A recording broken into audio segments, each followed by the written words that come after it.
Bonjour, le 12 décembre prochain, nous fêterons les 10 ans du média Aliency. Nous étions là pour décrypter les changements profonds de cette décennie, mais à l'aube de cet anniversaire, nous avons l'impression d'être au tout début. Disruption et risques s'accélèrent, et plus que jamais, nous voulons tous un numérique porteur de sens. Cette émission, c'est justement l'occasion de nous présenter patrons et managers de la tech qui forgent notre avenir numérique. Mon invité du jour, que je suis ravi d'accueillir, a une très belle carrière au sein d'IBM. Elle est aujourd'hui présidente de la compagnie. Alors, j'ai découvert aujourd'hui que tu étais entrepreneuse avant de faire cette carrière chez IBM. Béatrice Kozowski, bonjour. Bonjour Sylvain. Et bon anniversaire, 10 ans, c'est magnifique, bravo. Merci, alors on s'y prend très en avance pour le fêter dignement tous ensemble le 12 décembre. En tout cas, merci à toi d'avoir accepté de jouer le jeu, de répondre à ces questions pour mieux te connaître, pour mieux connaître ton engagement en relation avec le numérique, et puis découvrir si pour toi le numérique est vraiment forever. Je te propose de démarrer. Forever, je peux te le dire déjà. Alors, on démarre sans plus attendre. Première question, c'était quoi le déclic? C'est quoi ces premiers pas dans le numérique pour toi?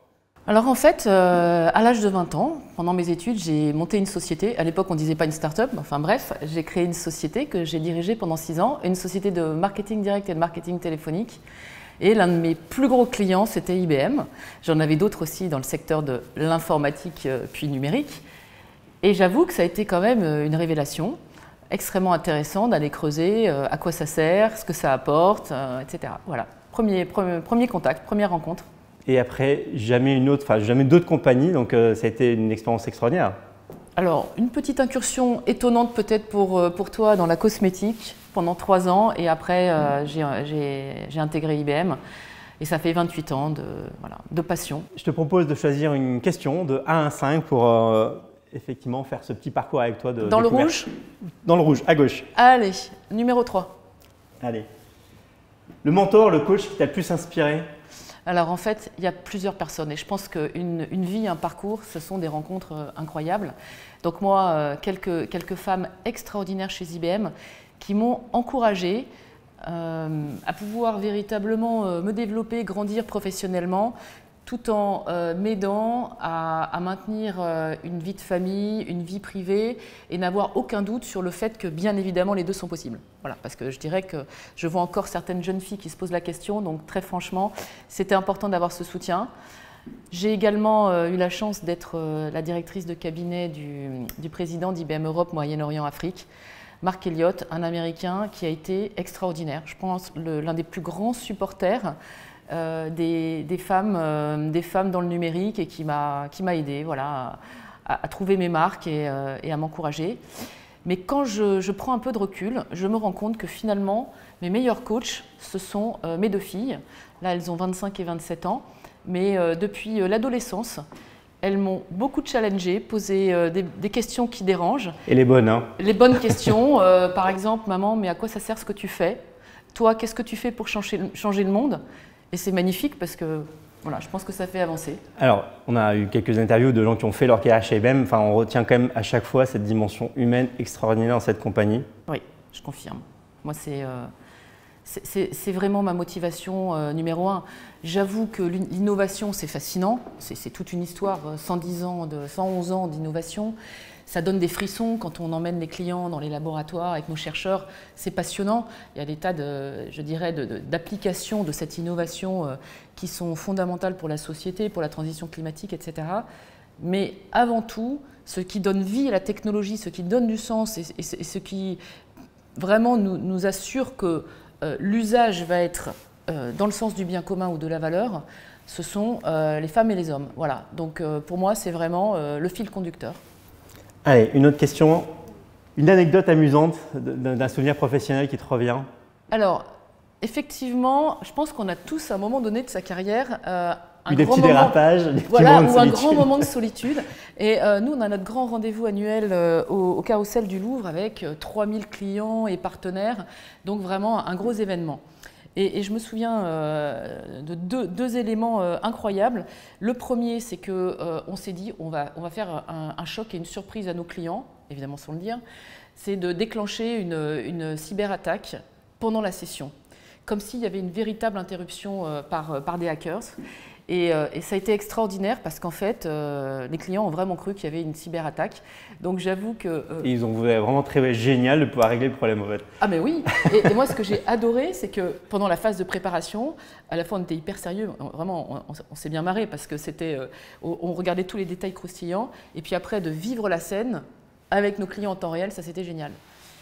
Et la deuxième anecdote, toujours associée à cet événement, j'avais le plaisir d'animer une session plénière sur Tech for Good, quand même un sujet majeur, et d'inviter notamment une de nos chercheuses qui est IBM Fellow, donc très très haut niveau sur le plan technique, une femme non-voyante japonaise qui est à l'origine de beaucoup d'innovations technologiques pour les non-voyants avec le numérique. Et la veille au soir, elle arrive du Japon et elle me fait sa démo et on n'arrive pas à faire marcher sa démo. Et on avait du mal à comprendre ce qu'elle disait. Et puis on quitte le Louvre après la répétition à 22 h. Moi j'étais désespérée, je n'ai pas dormi de la nuit. Et pendant la session, ça a été magnifique, c'est-à-dire que sa démo lui a quand même permis de distinguer l'étiquette d'une bouteille de vin rouge et le cépage par rapport à une bouteille de vin blanc. Tout ça avec de l'intelligence artificielle, etc. et des capteurs. Et puis, son pitch, il a été magnifique. Donc voilà, c'était une très belle démonstration. Rien n'est jamais désespéré. Voilà. Allez, moi, c'est cette question que je voulais quand même te poser. Ce que tu aurais adoré savoir dans ta carrière professionnelle avant, plus tôt? Alors, en fait, c'est une question intéressante parce que j'en parle avec mes mentees. Pour moi, c'est sur le sujet de l'équilibre vie professionnelle, vie privée. Parce que je suis partie très fonceuse en me disant que c'était évident que voilà, ça allait se passer comme ça et que c'était qu'une question de volonté. Or, je me suis rendu compte au fur et à mesure, par l'expérience, qu'il faut le construire. Il faut le construire et il faut le piloter, le monitorer en permanence, en temps réel. Et pour moi, on a besoin d'avoir des activités qui permettent vraiment d'expurger, mais ça ne suffit pas. On a besoin aussi d'avoir des activités qui nous inspirent, qui nous tirent vers le haut. Et ça, ce sont vraiment des ingrédients indispensables pour trouver cet équilibre. Donc c'est cet équilibre vie pro, vie privée qui est si fondamental. Et je pense que c'est important qu'on prenne le temps d'expliquer aux jeunes qui démarrent voilà, qu'il y a des outils, des moyens et pour qu'ils puissent être vraiment équipés pour commencer leur carrière et leur vie professionnelle personnelle. Un truc qui t'empêche encore de dormir en dehors de démos? Ce qui m'empêche de dormir encore, c'est la transition climatique et le fait d'avoir les talents qu'il nous faut. L'échec, pour toi, ça signifie quoi? Rebondir. Plutôt en retard ou en avance? Plutôt en avance. Béatrice, on a eu l'occasion d'interviewer Anthony Siro, que tu connais bien, donc il te destine une question. Bonjour Béatrice, j'espère que tu vas bien. Béatrice, une question pour toi. On a vécu des projets informatiques ensemble, parfois des situations très tendues, et c'est la vie des projets. Comment fais-tu pour rester aussi zen et bienveillante dans ces situations? D'abord, Anthony, ça me fait tellement plaisir de te voir, d'avoir ta question. On a eu le plaisir de travailler ensemble, donc voilà. C'est vraiment un clin d'œil et plein de beaux souvenirs. Donc pour moi, c'est le sourire. Voilà, le sourire en toutes circonstances. Et tu sais quoi, je n'ai aucun mérite parce que mes parents m'ont fabriqué comme ça. J'ai été élevée dans une famille de bienveillance, de bonheur, d'ouverture, de simplicité. Et il n'y avait pas de place pour les râleurs, etc., etc. Et ça m'a énormément marqué. Et je me suis rendu compte que ça change tout. Quand on prend les choses de façon positive, bien évidemment qu'il y a des moments où on est mobilisé sur des choses très très difficiles. Mais ça ne sert à rien de basculer dans la morosité ou même la violence verbale. Voilà, le sourire. Le sourire, et ça on dit sur ton super pouvoir, que tu n'as pas eu la question, mais c'est le sourire. C'est le sourire, voilà. 10 ans viennent de s'écouler. C'est quoi le fait marquant, ce qui pour toi a marqué le plus le secteur, l'industrie? En fait, pour moi, c'est le Covid et ses conséquences. Parce qu'en fait, je dirais que déjà en une année, on a pu mesurer une accélération équivalente à 10 ans sur la compréhension de l'intérêt de la transformation numérique et l'accélération véritablement de son implémentation. Et en même temps, la prise de conscience de l'importance de la menace, évidemment cyber, parce que le Covid a entraîné une amplification phénoménale. Et l'Europe est tristement passée devant les États-Unis sur le nombre d'attaques. Voilà, donc ça a profondément changé.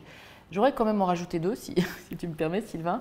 Deux autres événements majeurs pour moi dans ces 10 dernières années. D'abord, la containerisation, parce que je pense que c'est la liberté, voilà, la liberté de l'accès à l'innovation.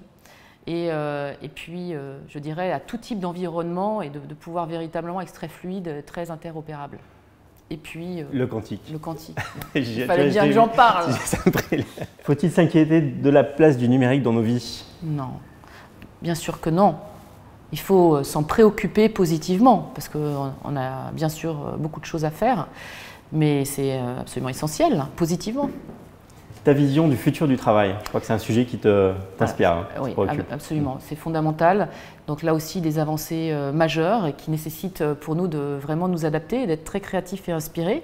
Donc fondamentalement, le travail, il est hybride. Donc nous, notre position chez IBM, comme un certain nombre d'entreprises, c'est qu'on veut absolument que nos collaborateurs, nos collaboratrices soient sur site client ou sur site chez nous, avec beaucoup de flexibilité. Donc pour pouvoir faire aussi du télétravail, bien évidemment. Ça veut dire retrouver des raisons et créer des raisons pour se retrouver dans nos locaux. Donc ça veut dire faire évoluer nos managers pour qu'ils puissent être vraiment en mesure d'organiser ça. Et puis je pense que plus que jamais, c'est de faire le lien avec le sens de ce que l'on fait.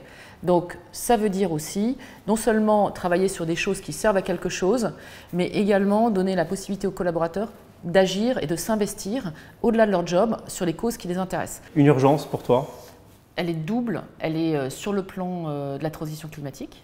Voilà. Et puis la deuxième chose, c'est de combler le gap de talent dans le numérique, parce qu'on l'évalue quand même à 80 000 postes, donc c'est énorme. 24 heures sans Internet pour toi, c'est possible? Oui, pour moi, que pour moi. Plutôt présentiel ou distanciel? Présentiel. Utopiste ou réaliste? Ah, bon, bah, je vais dire quand même un mélange des deux.